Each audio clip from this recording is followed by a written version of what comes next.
நம்ம எல்லாருக்குமே தெரியும் கருவேப்பிலை ரொம்ப மருத்துவ குணம் உள்ளது அப்படின்னு சொல்லி. ஆனால் வந்து அதை என்ன பண்ணுவோம், நம்ம சமையலில் வரும்பொழுது சாப்பாட்டில் நமக்கு அது கிடைச்சதுன்னா நம்ம என்ன பண்ணுவோம், கண்டிப்பாக அதை தூக்கி கீழே தான் போடுவோம். யாரும் அதை சாப்பிடவே மாட்டோம். நீங்கள் பாருங்கள், அதில் நல்லது இருக்குன்னு எல்லாருக்குமே தெரியும். பெரியவங்க நம்மளே பெரியவங்க நம்மளே அதை தான் பண்ணுவோம். குழந்தைங்க இப்போ எப்படி சாப்பிடுவாங்க?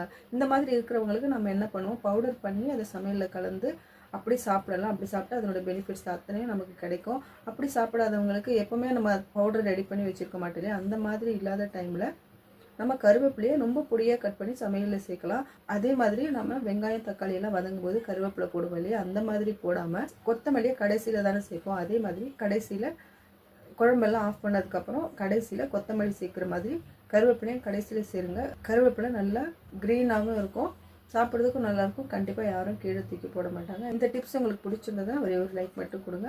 அடுத்து வேறு ஒரு டிப்ஸோடு உங்களை வந்து பார்க்குறேன். தேங்க்யூ.